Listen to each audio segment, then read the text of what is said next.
Hello friends, कैसे हैं आप सब। आज मैं आपके साथ डिस्कस करने जा रही हूँ। टॉपिक है हमारा आंखें, आइज। ह्यूमन एनाटॉमी में है और फिजियोलॉजी में आता है। बहुत सारे क्वेश्चंस आते हैं, लगभग हर एग्जाम में 1 से 2 क्वेश्चन जरूर पूछे जाते हैं इसमें। तो आइए बहुत ही इजी लेकर चलेंगे, बहुत आसान हो जाएगा। एक बार बहुत अच्छे से थोड़ा थोड़ा हम करके पढ़ेंगे तो बहुत इजीली आप लोगों को समझ में आ जाएगा।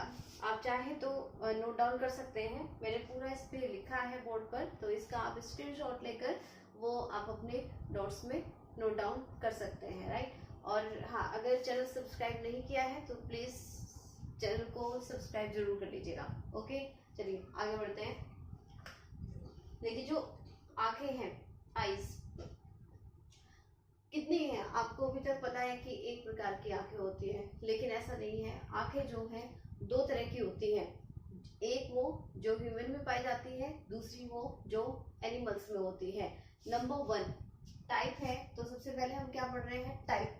जो कि आंखों के प्रकार कितने होते हैं, टाइप कितने होते हैं। सबसे पहले 1 नंबर, इसमें है सिंपल आइज, राइट। इन्हें हम साधारण आंखें कहते हैं। साधारण आंखें कहाँ पाई जाती है, हम लोगों में, ह्यूमंस में। ह्यूमन में पाई जाती है। इसकी क्या खासियत है, सिंपल आइज की खासियत क्या होती है कि इसमें जो इमेज है वो पूरी बनती है। जो इमेज है वो पूरी बनती है। ध्यान रखिएगा, क्वेश्चन में आ सकता है कि जो सिंपल आइज है या ह्यूमन आइज है, उनकी क्या खासियत होती है। तो इसकी जो है इमेज पूरी बनती है। सेकंड नंबर पे आते हैं, जो कि है कंपाउंड आइज। ये है कंपाउंड आइज। कंपाउंड आइज किन की होती है, कंपाउंड आइज होती है एनिमल्स की, राइट। ये सभी एनिमल्स में ही पाई जाती हैं। इसकी खासियत क्या होगी कि इसमें, जैसे इसमें तो इमेज बन रही थी पूरी, ह्यूमंस में इमेज बन रही थी पूरी, बट जो एनिमल्स की आंखें होती है उनमें इमेज टुकड़ों में बनती है, मतलब पूरी नहीं बनती, टुकड़ों टुकड़े कर करके बनती है। तो इसकी ये खासियत है एनिमल्स की। कौन सी पाई जाती है, कंपाउंड। तो याद रखिएगा कितने प्रकार की आंखें होती है, 2। First simple, second compound. पहली जो है इमेज पूरी बनती है ह्यूमन में, और एनिमल्स में टुकड़ों में बनती है। चलिए अब बात करते हैं हम, लेयर्स कितनी होती है इसकी। लेयर, जो लेयर्स को कहते हैं कि परतें कितनी है। परतें होती हैं 3 तरह की जो आंखों में पाई जाती हैं। ये 3 तरह की परतें होती हैं, बाह्य, मध्य एंड पश्च, राइट। यानी कि जो सबसे सामने की, फिर मध्य की, फिर आखिरी वाली जो लेयर होती है, ठीक है। 3 लेयर है। सबसे पहले हम बात करेंगे, नोट डाउन कर लीजिएगा, परतें होती हैं 3। तो सबसे पहले जो हम लेके चलेंगे वो है बाह्य पटल, ठीक है। ध्यान से सुनिएगा, बाह्य पटल, इसे क्या कहते हैं, बाह्य पटल कहाँ पर होता है, यानी कि जो आउटर लेयर है, इसमें व्हाइट पार्ट ऑफ आईज, जो हमारी आंखों का जो व्हाइट वाला पोर्शन है उसमें होती है। ये वाली परत को हम कहते हैं बाह्य पटल। कौन सा, आंखें जो हमारी व्हाइट पोर्शन है इसमें। तो सबसे पहले है इसका जो उभरे भाग को कॉर्निया कहते हैं, यानी कि जो व्हाइट पार्ट है आंखों का, इसका जो उभरा हुआ भाग है कॉर्निया वाला, उसे कॉर्निया कहते हैं। सेकंड इसकी खासियत है, इसके ऊपर चढ़ी हुई पतली झिल्ली को कंजक्टिवा कहते हैं। इसके नाम से एक बीमारी भी होती है, कंजक्टिवाइटिस, अगर आपने सुना हो, जिसमें आंखें लाल हो जाती हैं, एलर्जी हो जाती है, जिसे हम आंख दुखना भी कहते हैं। तो कंजक्टिवाइटिस हो जाता है, वो इसी परत में होता है कंजक्टिवाइटिस। तो इसके ऊपर चढ़ी हुई पतली झिल्ली को कंजक्टिवा कहते हैं। इसमें नेक्स्ट आते हैं, ऑप्टिक नर्व्स निकलती हैं जो माइंड तक। ऑप्टिक नर्व होती है जो कि संवेदी हम तंत्रिकाएं कहते हैं। संवेदी तंत्रिकाएं लिख लीजिएगा, यहाँ पर नहीं लिखा है मैंने। ऑप्टिक नर्व तंत्रिका जो वो होती है, इसमें क्या है कि ये मस्तिष्क तक जाती है। यानी कि जब जैसे हम देख रहे हैं और जो इमेज बनती है, वो इमेज बनकर जो भी रिस्पॉन्स होगा वो मस्तिष्क तक जाएगा, यानी कि जो मैसेंजर होते हैं, राइट। तो ऑप्टिक नर्व निकलती है इसी भाग में से, किसमें से, बाह्य पटल में से ही निकलती हैं। और कहाँ तक जाती है, मस्तिष्क तक जाती है। तो इनका संबंध कहाँ है, जहाँ भी होता है ऑप्टिक नर्व से, वहां समझिएगा माइंड से ही संबंध होता है। और ये हमें सबसे इम्पोर्टेंट बात कि कहाँ बाह्य आघातों से रक्षा करती है, यानी कि जो बाह्य आंख में अगर कुछ भी जा रहा है, जैसे डस्ट जा रही है, कुछ भी आघात ऐसा हो रहा है, तो उससे कौन रक्षा करता है? हमारी आंखों की जो बाह्य परत है, जो बाह्य पटल है, वही बाह्य आघातों से रक्षा करती है। अब आते हैं हम सेकंड परत पर, यानी कि जो हमारी है, इसे कहते हैं हम मध्य पटल, राइट। अब बात करते हैं हम जो है सेकंड परत। देखिए फर्स्ट आपने पढ़ लिया है कि पहली परत का क्या कार्य है, ठीक है, कि बाह्य आघातों से रक्षा करता है। तो इस तरह से अब फर्स्ट जो था, जो पहली परत है उसके बारे में हम लोग पढ़ चुके हैं।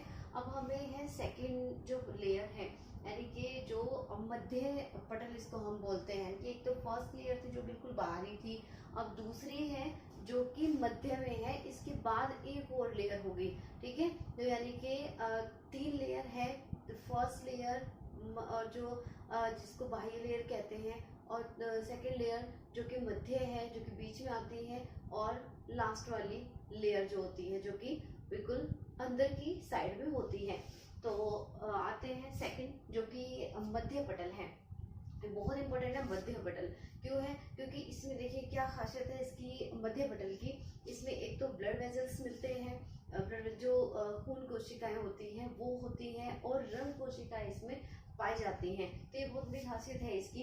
और जो हमारी आईज में आइरिस होता है ना, आइरिस भी इसी वाले भाग में होता है, ठीक है। उपतारा जो छोटा सा होता है ना, एक हमारे आइज में जो है जो काला काला होता है, उसके अंदर एक जो छोटा बड़ा हो सकता है। जैसे आप लाइट में जाते हैं, अंधेरे में जाएंगे, है ना, तो वो सिकुड़ने लगता है, छोटा होता है, फिर बड़ा होता है। तो इसी तरह से सिकुड़ना, छोटा होना, वो जो आपका आइरिस है वो ही उपतारा या आइरिस कहलाता है, और वो इसी वाले भाग में मिलता है, ठीक है। अब देखते हैं, आगे पढ़ते हैं। मध्य पटल जिसे कोरोइड कहते हैं, ठीक है, इंग्लिश में इसको कोरोइड। कभी कभी ऐसा होता है कि मध्य पटल ना लिख के इंग्लिश में एग्जाम में लिख देते हैं कोरोइड क्या होता है, ठीक है।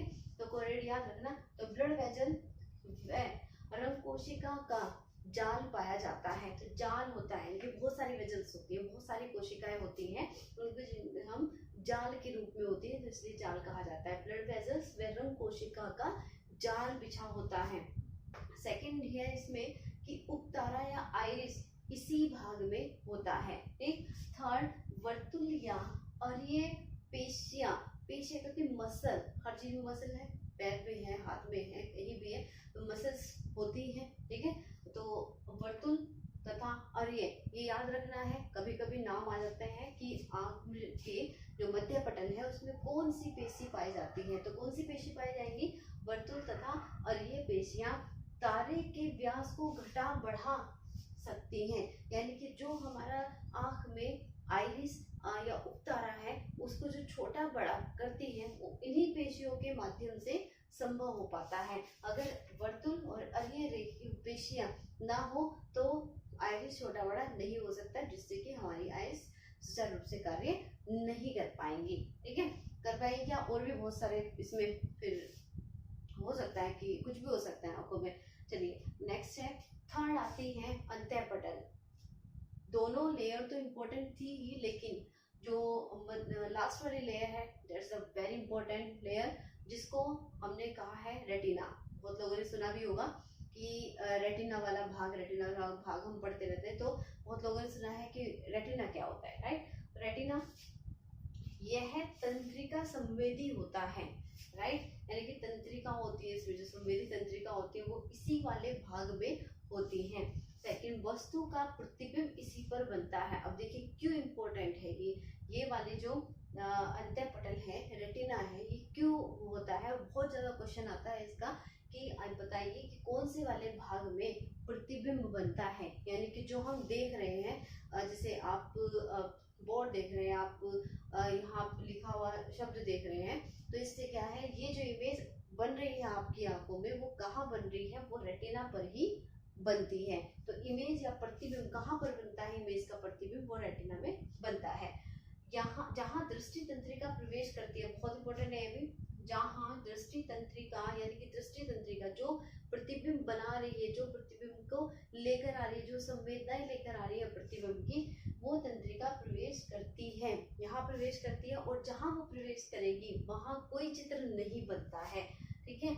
जहाँ दृष्टि तंत्रिका प्रवेश करती है, याद रखिए, ध्यान से देखिएगा, जहाँ दृष्टि तंत्रिका प्रवेश करती है वहां कोई चित्र नहीं बनता है।